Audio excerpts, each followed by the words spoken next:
we got the EBT shit turned off. We got to turn it on.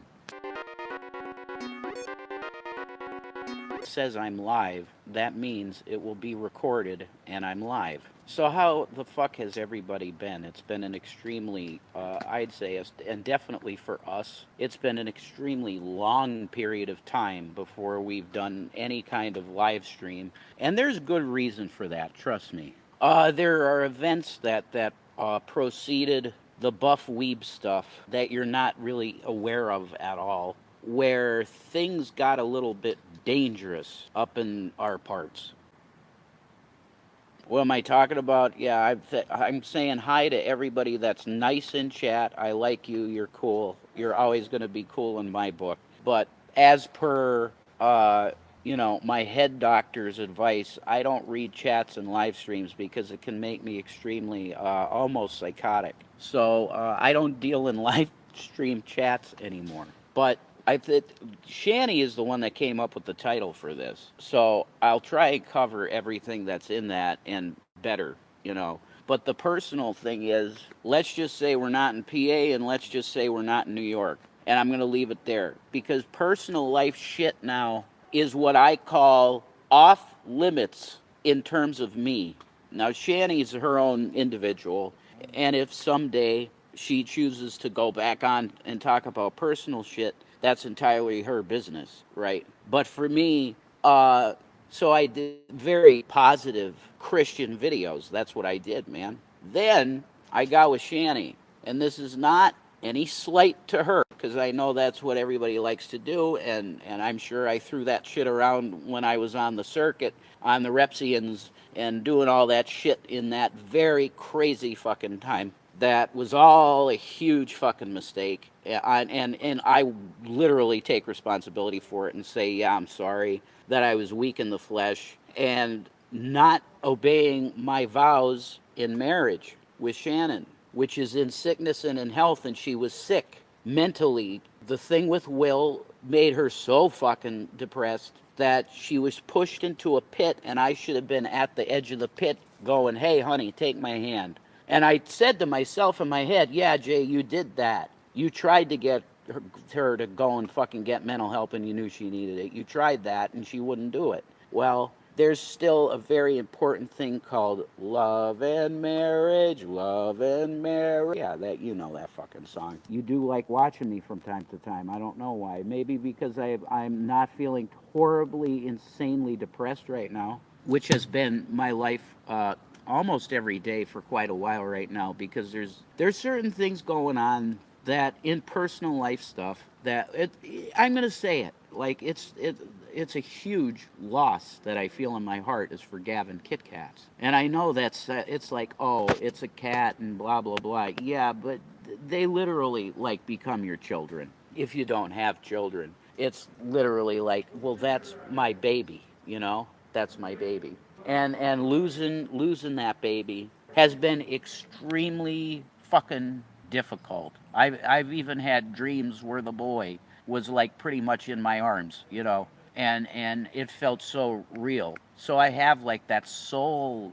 It's like a soul fucking thing with Gavin, and I'm trying to work past that. It helps having pictures of him, and I look at the old pictures and I go, oh, that's my boy, But then, see, look, I said I'm not going to have any personal stuff as I proceed to tell you about personal stuff in my life. Well, let's say that this is sort of like a step back into what I want to do. I'm not completely not going to tell you about personal stuff, because the last fucking thing that happened to us with the buff weeb, that fucking torture device tank thing, that you have to consent to be tortured, which, we did, for one.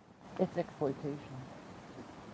But what I'm saying is, you're going to get, now what I'm going to get into, my next mode here that I'm going to go into, is what I want to do for you as a content creator going forward, okay? I want to close the door on personal stuff. And for now, the way it has to be is that you don't know what state we're in. Because that's the best way for us to try and pull ourselves up and get up off the floor and make some kind of life that's worth living. But to close that up, I want to say I want to thank everybody that has helped me out in my Venmo account because, like, you're fucking paying for our food and everything because we got the EBT shit turned off. We got to turn it on. If you could help me out there whenever you can, whoever you can, a buck, whatever, it's cool because you really help us out a lot. A lot. So, I think back to the days when I was making videos on a consistent basis about world shit. And what I look at in the fucking headlines like every fucking day today, if I was on there doing what I was doing then, I'd probably be making 5 videos a fucking day. But there's really cool Christian content creators out there that are into the esoteric end of Christianity and prophecy and how the second coming is very fucking, well, I'm extremely surprised it hasn't happened yet. Well, where am I going to get the Facebook girls to hit me up every night if I don't have $1 trillion of crypto? My life is over. I'll never get a fucking blowjob again for money. But it's over. You get it? Those of us that are going through, learning to live on the least, I think we're in good shape. If you're in that place mentally that you're not thinking, oh shit, I can't live another day without that Lamborghini. When you have a Rolls Royce in the fucking driveway, if you're thinking that minded way, I think you're already fucked. You're in a real bad spot. But if you're like the homeless who, they run out of whatever little money they do have, and then they start looking on the side of the road for a half decent cigarette butt to smoke, and you go, holy shit, there's half of a Newport, and your day is amazing because of that. You just found half of a smoked Newport, and you go, I can put that in my mouth and fucking smoke it. And then you do it, and you go, oh man, I could get like bird flu. What what if the motherfucker that was token on this thing had like face herpes? Oh God, you got face herpes just from having a cigarette. Yeah, but see, it was worth the cigarette, and that's what it's like being homeless. Oh, will I get face herpes? In multiple ways out here. Not for me, because I don't fornicate. I'm with Shanny, so I don't fornicate, so I don't have to worry about the venereal monstrosities out here. Oh, Fucking shit. You want to talk about a hot planet, right? 125 degrees, 130 degrees. It's going to get real hot up down here after the rapture happens. I'm going to tell you that. And that shit's going to happen fast, okay? Yeah, I do fully believe that you're going to have a time when, one way or another, we disappear and the light of the world goes out. But I don't think it's for a long time, man. I think the rapture and the second coming are almost one event. Almost.